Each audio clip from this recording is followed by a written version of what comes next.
తిట్టేటోళ్ళు తిడుతూనే ఉంటారు, పొగిడేటోళ్ళు పొగుడుతూనే ఉంటారు. మన పని మనం చేసుకుంటా పోవాలి అన్నట్టు ఉంటది కొంతమంది లీడర్ల పంతనం. లోకమంతా వాళ్ళ గురించే మాట్లాడుతున్నా కూడా నా పని నాది అన్నట్టు అవేవి పట్టించుకోకుండా ముంగటికి పోతుంటారు. ఇక గీసార్ ముచ్చట కూడా అట్లనే ఉన్నది, చూడరు మీరే.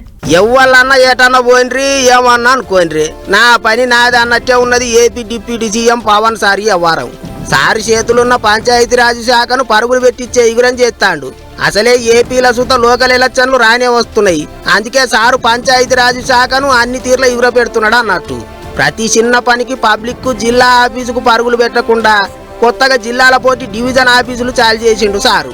చిత్తూరు జిల్లాకు పోయిన ఉప ముఖ్యమంత్రి అక్కడి నుంచే రాష్ట్రం అంతటా 77 DDO ఆఫీసులు టీవీలో చూసుకుంటే చాలు చేసిండు. అట్లా నర్సీపట్నంలో కూడా ఓ DDO ఆఫీసు చాలా అయింది. దానికి స్పీకర్ అయ్యన్న సారు పోయిండు. ఇక చూడరి డిప్యూటీ సీఎం స్పీకర్ సారు ఒకళ్ళనొకళ్ళు టీవీలో చూసుకుంటా మాట్లాడుకుండ్రు. ప్రజలకి సమస్య చెప్పుకోవడానికి పరిష్కారం చేయడానికి మంచి అవకాశం ఇచ్చారు సార్. చాలా థ్యాంక్స్ సార్. నేను చాలా ధన్యవాదాలు తెలియజేస్తున్నాను. యాజ్ స్పీకర్ గా మీరు చేస్తున్న నిర్ణయానికి థ్యాంక్స్ అండి. అలాగే అధికారులు కూడా ప్రమోషన్స్ ఎప్పటి నుంచో పంచాయతీరాజ్లో వీడియోస్ ఉన్నప్పుడు సమితులు ఉన్నప్పుడు ప్రమోషన్లు వచ్చాయి సార్. అప్పటి నుంచి ప్రమోషన్లే లేవు. మళ్ళీ మీ దయ వల్ల మీ చొరవ వల్ల ప్రమోషన్లు వచ్చాయి. అధికారులు అంతా చాలా హ్యాపీగా ఉన్నారు.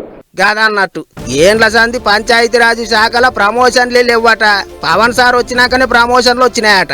ఇదే ముచ్చట వెనక సిరికి ఉద్యోగులతో మాట్లాడుకుంటా తాను కూడా ఓ సర్కారు ఉద్యోగి కొడుకే కాబట్టి వాళ్ళకు ప్రమోషన్లు రాకపోతే ఆ బాధ ఎట్లుంటుందో తెలుసు అన్నట్టు చెప్పుకొచ్చిండు. ఓ దిక్కు సార్ అట్లా అన్నాడు ఇట్లా అన్నాడు అని తెలంగాణ లీడర్లు నిప్పులో పడ్డ ఉప్పు లెక్క చిటపట అంటాండ్రు. ఇంకో దిక్కు సారుగా ముచ్చట్లు ఏం పట్టించుకోకుండా ఆయన పనేంటిదో ఆయన చూసుకుంటాడు.